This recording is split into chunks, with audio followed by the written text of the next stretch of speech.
How to change username in Candy Crush Saga. For this, go ahead and open up your Candy Crush on your mobile device. So right here, you will see your option of My Account.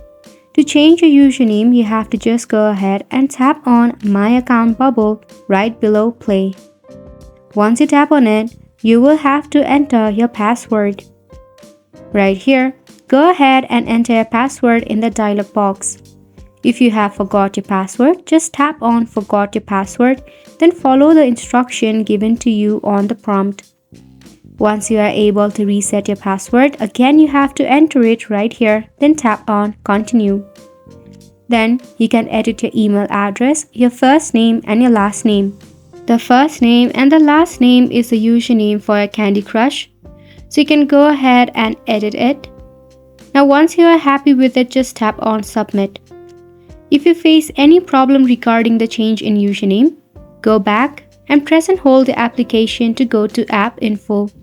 Force stop it, then head to Storage and Cache, then clear up the cache. Once you do this, you can also clear the storage. This will remove all the app data including the email address and the username you assigned. So you can tap open your Candy Crush application and once again, you can have a fresh new account. Isn't it simple? So make sure to go ahead and give it a try and thank you so much for tuning in.